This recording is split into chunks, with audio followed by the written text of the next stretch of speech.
할렐루야. 우리 지난 시간에 이 고린도전서 2장 그 후반절 말씀을 통해서 육에 속한 사람과 또 영에 속한 사람에 대해서 우리가 함께 나누었습니다. 이어진 오늘 그 고린도전서 3장에서는 다시 이것을 좀 더 세분화시켜 가지고 영에 속한 사람도 다 영에 속한 사람이 똑같은 사람이 아니다라고 이렇게 분류를 하고 있습니다. 그래서 우리가 육에 속한 사람은 불신자 혹은 자연인이라고 그러고 영에 속한 사람은 신앙인이라고 하죠. 하나님 믿는 사람입니다. 근데 이제 하나님을 믿는 사람도 천차만별이잖아요. 그래서 그리스도인도 천차만별이기 때문에 그것을 다시 세분을 하는데 그게 육적인 그리스도인과 영적인 그리스도인입니다. 우리 성경 말씀에 그대로 보면 육적인 그리스도는 육체에 속한 그리스도인, 육체에 속한 자라고 이렇게 말씀하고 있고요. 또 영적인 그리스도인은 신령한 자라고 이렇게 이제 표현하고 있습니다. 그래서 그렇게 구분하는 것을 통해서 육적인 그리스도인이라는 것은 우리가 교회 다니면서도 좀 세속적인 생각과 기준을 가지고 사시는 분들이 많이 계시죠. 혹시 이게 내가 되면 안 됩니다. 내가 예수를 믿는다고 하지만 세속적인 기준으로 살아간다고 한다면 그거는 육체에 속한 자, 육적인 그리스도인입니다. 그리스도인이긴 그리스도인인데 여전히 세상의 생각과 가치관을 가지고 살아가는 것이죠. 반면에 이제 신령한 자, 영적인 그리스도인은 내가 죽고 예수로 사는 사람입니다. 실천하면서 예수님을 따라가는 삶을 보여주는 것입니다. 그래서 이 시간 그 말씀을 통해서 혹시 내가 육체에 속한 육적인 그리스도인이라고 한다면 영적인 그리스도인으로 성령의 인도하심을 받는 영적인 그리스도인으로 새롭게 되기를 결단하는 시간 되기를 주님의 이름으로 축원합니다. 첫 번째, 육적인 그리스도인은 미숙한 자이고 영적인 그리스도인은 성숙한 자입니다. 우리 1절 말씀 함께 봉독하겠습니다. 시작. 형제들아, 내가 신령한 자들의 대함과 같이 너에게 말할 수 없어서 육신에 속한 자, 곧 그리스도 안에서 어린아이들의 대함과 같이 하노라. 아멘. 이 바울은 이 고린도전서에서 사람을 세 가지로 분류를 하고 있어요. 육에 속한 사람, 육신에 속한 사람, 그리고 신령한 사람이라고 이렇게 세 부류로 하고 있어요. 그래서 육에 속한 사람은 예수 믿지 않는 사람을 의미하는 것이고요. 자연인을 의미하는 것이고요. 두 번째는 육신에 속한 사람. 우리나라 말로 하면 좀 혼동돼요. 육에 속한 사람이나 뭐 육신에 속한 사람이나 같은 말처럼 보이는데 이 헬라어 원어에 보면 전혀 다르게 나와 있습니다. 그리고 영어 성경만 봐도 굉장히 구별이 쉽게 되고 있어요. 그래서 육에 속한 사람은 성령을 모르는 사람이다, 이렇게 이제 표현될 수 있고요. 그러니까 불신자죠. 그리고 육신에 속한 사람은 예수 그리스도를 믿지만 세속적인 사람이야, 세속적인 그리스도인이다 라고 이렇게 말할 수 있고요. 또 신령한 사람이라는 것은 정말 바람직하고 우리가 추구해야 될 예수 그리스도로 사는 사람, 성령에 이끌려 사는 사람, 이렇게 세 가지로 분류가 할 수 있겠습니다. 헬라 언어에 보니까 육에 속한 사람은 푸시키코스라고 이렇게 나와 있습니다. 그러니까 육신의 지배를 받는 사람이고, 그 다음에 육신에 속한 사람은 사르키노이스라고 이렇게 말하고 세속적인 그리스도인 이렇게 표현되고 있고요. 그리고 신령한 사람은 푸뉴마티코스, 성령의 지배를 받는 사람, 그러니까 성령의 소욕을 따라가는 사람이 바로 신령한 사람입니다. 그래서 이 육적인 그리스도인은 아직 미숙해서 예수는 믿었지만 여전히 세상적인 가치관을 가지고 살아가는 세상적이고 세속적인 그리스도인이고, 영적인 그리스도인은 내가 죽고 예수로 사는 그러한 사람입니다. 두 번째는 육적인 그리스도인은 칭의에 머무르는 자이고, 영적인 그리스도인은 성화의 삶을 사는 사람입니다. 우리 2절 말씀 함께 봉독합니다. 2절 시작. 내가 너희를 저주로 먹이고 밥으로 아니하였노니 이는 너희가 감당하지 못하였음이거니와 지금도 못하리라. 아멘. 우리 교회는 정말 기쁜 일이 금년에 신생아가 2명이나 태어났어요. 그래서 또 11월 달에 오늘 찬양 인도한 그 박서진 성도님 그 아내가 지금 11월 달에 이제 둘째 출산해요. 그래서 신생아가 우리 교회에 3명이나 이렇게 하나님이 축복을 주셨는데 너무 감사하고, 신생아 한 명이 딱 들어오면은 교회 분위기 전체가 달라지더라고요. 보니까 그 아이 하나로 인해서 활력이 넘치고 다 이렇게 사랑이 충만해지고 생명력이 충만한 경험합니다. 근데 우리 교회는 벌써 금년 하반기에 신생아가 3명이나 있으니까 너무너무 감사. 저는 자다 일어나서도 그런 거 생각하면 너무 감사하고 내가 정말 제일 좋은 교회에서 목회하고 있구나. 그냥 감사가 그냥 심령 저 안반수 100m 아래에서부터 그냥 끌어오르는 감사가 올라옵니다. 그래서 너무 그 생명에 감사를 드리는데요. 우리가 이게 어린아이가 태어나면 처음부터 밥 주는 사람은 없죠. 밥을 먹을 수도 없고요. 우유를 줘요. 오늘 말씀해 보니까 젖을 준다 그랬어요. 우유를 줄 수밖에 없고 그 아이가 이제 단단한 음식을 먹지 못하잖아요. 그러나 우유를 먹고 점점 크게 되면은 밥도 먹고 또 고기도 먹고 그러한 단단한 음식을 먹게 됩니다. 그래서 여기서 이제 음식에 비유했는데 이 음식이라는 비유, 젖과 밥의 비유 바울이 하고 이제 젖은 바로 기초적인 교리입니다. 그래서 초신자들이 처음에 십자가의 복음을 받아들이고 또 십자가를 믿음으로 구원을 받게 된다는 이 기초적인 교리, 가장 기본적인 교리잖아요. 그게 젖입니다. 그리고 이제 밥과 단단한 음식은 예수 믿어도 고난도 있고 연단도 있고 또 분별하기 좀 혼동되는 하나님의 지혜가 있잖아요. 그럼 우리가 기도 생활 열심히 하면서 하나님의 지혜를 예민하게 분별해가는 그런 거는 어렵잖아요. 그거를 이제 밥이다 이렇게 이제 비유를 하고 있습니다. 그래서 초보적인 교리와 신앙은 젖에 비유하고 있고요. 좀 우리가 성숙한 신앙에 대해서는 밥과 단단한 것으로 비교를 하고 있습니다. 그래서 우리가 이 젖이라는 거는 신앙의 초급반이라고 한다면 밥은 신앙의 고급반이라고 할 수가 있고요. 젖은 신앙의 의식화, 그냥 머리로 믿고 마음으로 믿는 거죠. 그리고 이 밥이라는 것은 신앙의 생활화, 우리가 실천하고 순종하는 거는 더 고급이잖아요. 더 어렵잖아요. 성숙해져요. 그래서 젖은 믿음이고 밥은 행함이다 이렇게 볼 수가 있어요.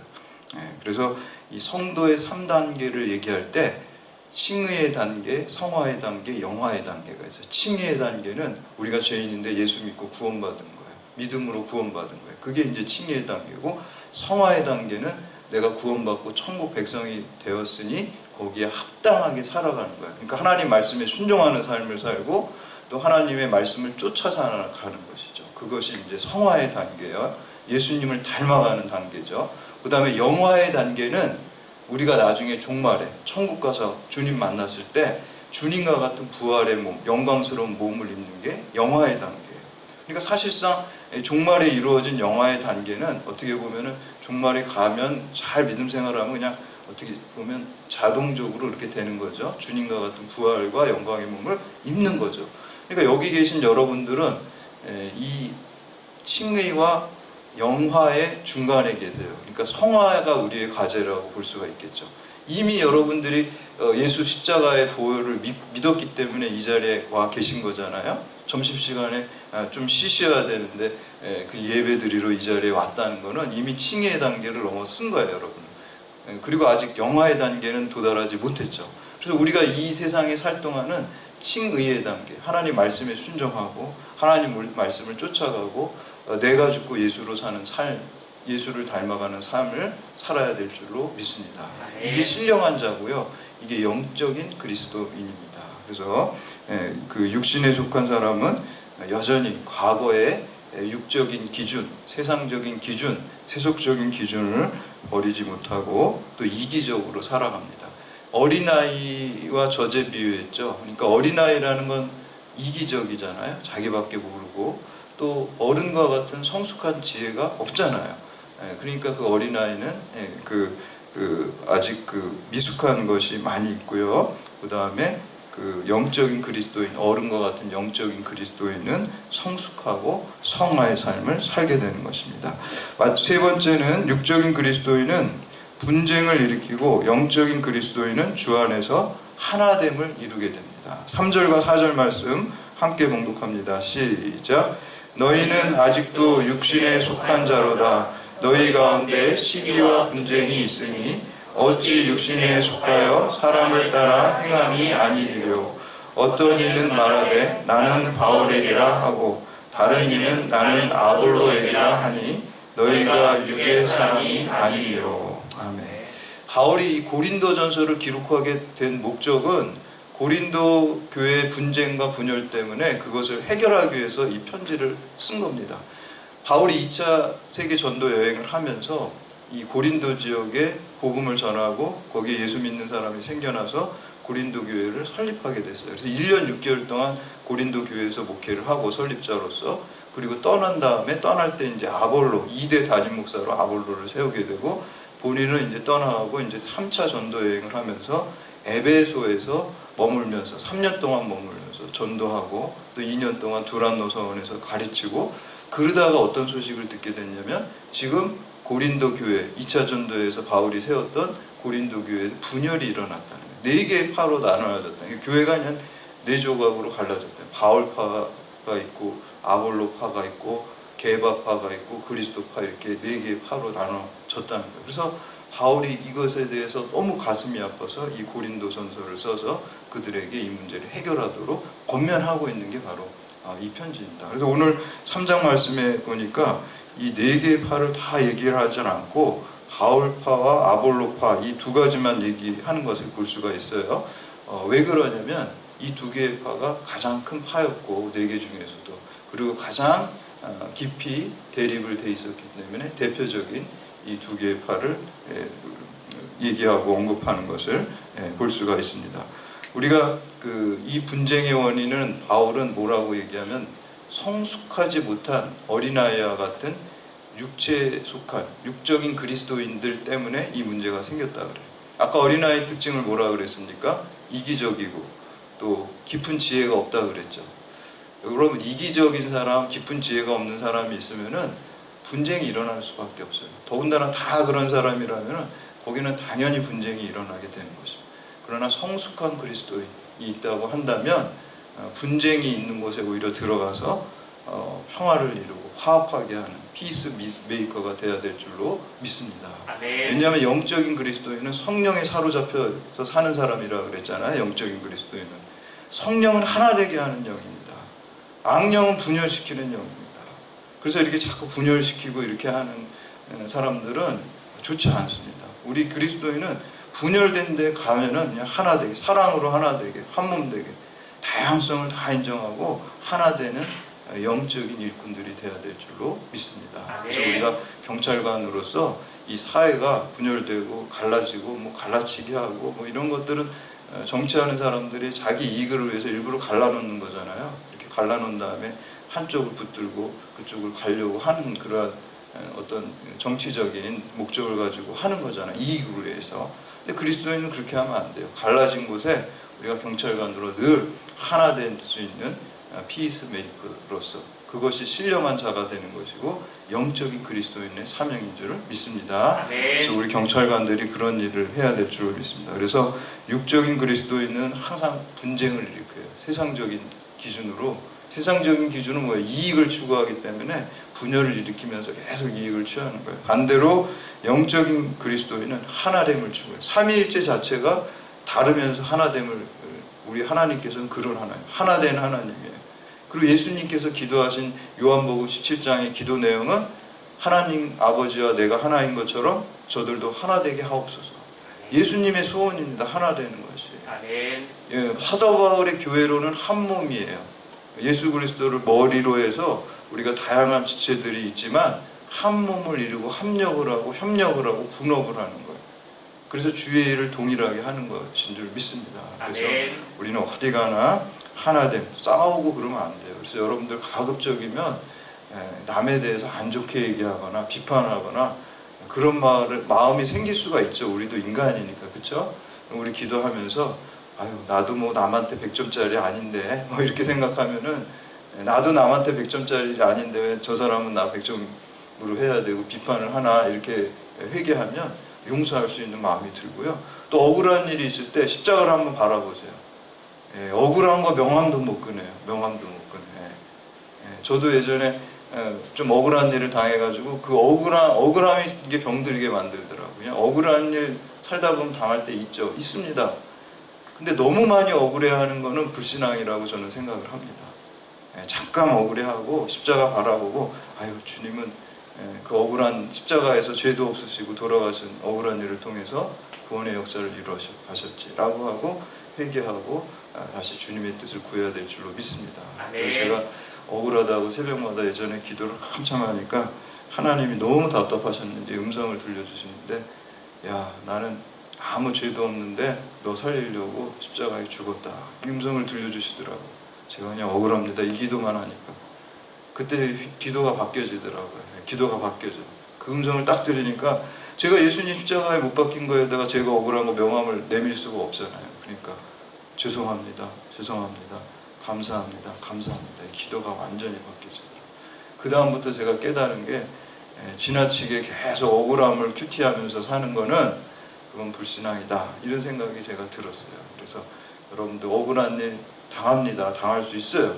그러나 너무 억울해하지 말고 십자가 보면서 거기 하나님의 뜻이 있겠지라고 믿음으로 나아가신 여러분들 되시기를 바랍니다. 네 번째 마지막으로 각자의 은사로 섬기되 오직 잘하게 하시는 분은 생명의 주관자이신 하나님이십니다. 우리 5절에서 9절까지 말씀 함께 공독합니다. 시작.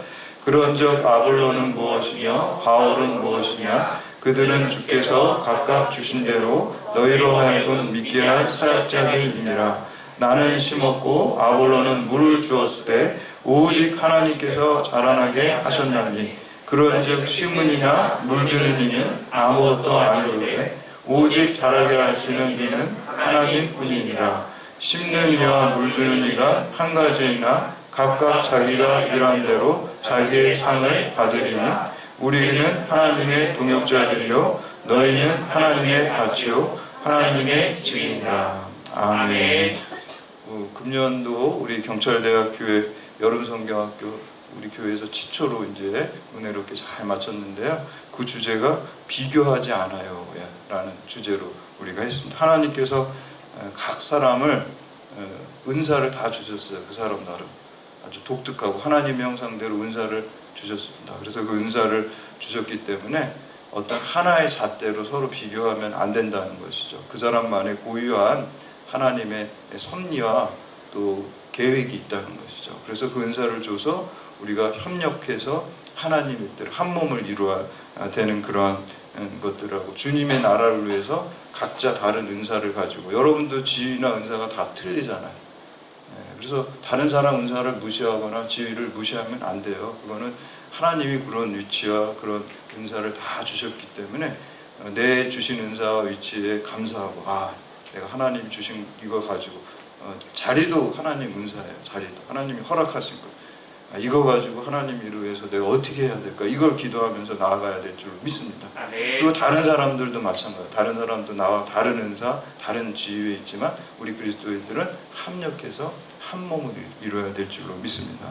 그래서 하나님께 충성하는데 그래서 우리 비교하지 않아요. 각자 다른 우리 어린이들이 은사가 있지만 비교하지 않고 나에게 주신 은사에 감사하면서 하나님 나라를 위해서 하나님을 위해서 충성한다 그랬어요. 아마 고린도 교회 교인들이 우리 경찰대학교 여름성경학교 참석했으면은 이런 분쟁을 하지 않았을 것 같아요. 비교하지 않고 자기 은사가 다 다른. 근데 나는 바울파다, 아볼로파다. 은사가 달라요. 바울은 전도의 은사가 있었어요. 아볼로는 설교를 아주 잘했다 그래요. 그리고 그리스 철학을 배웠다 그래요. 웅변술이 있어요. 그러니까 양육을 잘하겠죠. 설교를 잘하니까. 바울이 막 전도해가지고 고린도 교회 복음의 씨를 농사에다가 지금 비유하고 있는 거예요. 복음의 씨는 바울이 뿌렸잖아요. 그렇죠? 근데 그거를 잘 자라게 양육한 사람은 아볼로라는 거예요. 설교를 잘 해가지고 말씀으로 착착착 키웠어요. 근데 바울이 뭐라 그래요? 전도도 중요한 게 아니라 양육도 중요한 게 아니라 진짜 중요한 거 아니에요. 아주 중요하지 않다는 건 아니에요. 본질을 얘기하는 거예요. 여기서 진짜 중요한 거는 자라게 하시는 하나님이라 생명의 주관자 되시는 하나님이라는 것을 말씀하고 있습니다. 그러니까 우리는 다 청지기 의식을 가지고 살아야 돼요. 하나님이 교회를 맡기신 것도 내 양을 먹이라고 맡기셨기 때문에 나에게 주신 달란트로 그거를 잘하면 되는 거예요. 청지기는 나의 소유권이 없어요. 여러분 자녀의 문제도 마찬가지예요. 내 소유물이라고 생각하지 말라고 제가 맨날 말씀해요. 자녀에 대한 청지기 의식을 가져야 해요. 이 자녀 하나님이 어떤 계획으로 어떤 은사를 주셨나 그걸 기도하면서 하나님 뜻대로 하나님 계획대로 잘 이 자녀가 자랄 수 있도록 내가 위탁 받아가지고 이 청지기, 내 자녀가 아니야, 내 소유물이 아니야, 내가 하고 싶은 거 얘한테 강요하거나 그러면 안 돼. 하나님이 계획하신 일을 청지기 의식을 가지고 해야 될 줄로 믿습니다. 배너라는 영화에 보면은 배너에 그 청지기 종이 나오는데, 그 배너가 뭐 노예로 끌려가고 그 엄마랑 누나도 문둥병 걸려가지고 격리되고 그러잖아요. 그러면 그 재산을 사실 이 종이 다 가지면 그만이거든요. 근데 그 영화에 보니까 그러지 않더라고요. 자기 주인이 언제 돌아올지도 모르는데 그 재산을 잘 관리하고 또 잘 증식시켜가지고 마치 달란트를 받은 종과 같이요. 그거를 주인이 오니까 나중에 배너가 그대로 돌려주는 것을 볼 수가 있습니다. 그래서 여러분, 하나님께서 다 은사를 주셨어요. 그래서 청지기 의식을 가지고 여러분이 맡은 일들을 잘 감당하고 주님께 그것을 돌려드려야 될 줄로 믿습니다. 아멘. 물을 주고 또 씨를 씻는 것은 외적인 행동이에요. 그러나 그것이 자라나게 하는 분은 생명의 주관자이신 내적인 생명의 역사인 줄 믿습니다. 아멘. 너무너무 저 생명 자체가 신비잖아요. 아멘. 사람은 생명을 만들어낼 수가 없어요. 하나님이 우리를 허락하셔야지 그 생명의 일이 일어나는 줄로 믿습니다. 아멘. 복음의 씨앗도 제가 너무 제일 신기한 게 뭐냐면요, 이렇게 전도했을 때 그 사람이 그 복음이 떨어져서 그 안에서 그 영생의 생명이, 예수 생명이 이렇게 자라나는 걸 볼 때 그게 기적이잖아요. 사실 믿지 않는 불신자가 믿음으로 초청돼서 믿음 생활하는 게 그게 기적입니다. 새 생명을 낳은 거잖아요. 그 역사를 성령께서 하십니다. 그래서 사도행전 2장 47절에 보면은 날마다 구원받는 자들의 숫자를 주께서 더하신다 그랬어요. 사실 주께서 일하지 않았어요. 가만 보면 외적으로. 거기 사도들이 일하고 제자들이 전도했지, 제자들이 예배했지, 주님이 나오셔, 주님 부활 승천하서 안 계신데. 근데 왜 주께서 그 일을 하셨다 그럴까요? 주님이 성령으로 역사하실 때만 그 열매가 있을 줄 믿습니다. 그래서 오늘 우리가 우리의 입을 열어서 뭐 경찰대학에서 전도하고 또 내가 믿음의 본을 보여서 믿지 않는 자들이 우리를 따라올 수 있도록 영향력 있는 사람이 됐을 때 그 마음에 감동을 주는 것은 성령께서 하셔야 될 줄로 믿습니다. 그래서 항상 주어와 주체는 주님이십니다. 그래서 주님께 모든 영광을 돌려드려야 되는 것입니다. 사랑하는 여러분, 우리가 항상 이 청지기 의식을 여러분 가지시기 바랍니다. 내게 있는 것, 내 생명까지도 소유권이 다 주님께 있습니다. 이걸 항상 명심하시고 내게 주신 은사와 또 내 위치와 그것으로 사명을 잘 감당하시고 내 양을 먹이라라고 그랬어요. 여러분이 이 경찰대학에 많은 영혼들, 믿음의 사람들도 있고 더 많은 믿지 않은 사람들이 있어요. 이분들을 놓고 여러분들 기도하시기를 바랍니다. 아멘. 여러분의 능력으로 그 사람들 절대 주님께로 돌아오지 않습니다. 성령의 역사가 있어야 되고요. 그러기에 첫 번째 기도하셔야 되고, 두 번째 여러분들이 본이 돼야 돼요. 본이. 뭐 게으르고 성실하지 않고 거짓말하고 그러면 그 사람들이 예수 믿으라고 그러면 뭐라 그럴까요? 겉으로는 얘기 안 하겠지만 속으로 너나 잘 살아 이렇게 얘기할 거예요. 그렇게 되면 안 된다. 그래서 그리스도는 항상 모범이 되고 솔선수범하고 십자가 희생도 하셔야 돼요.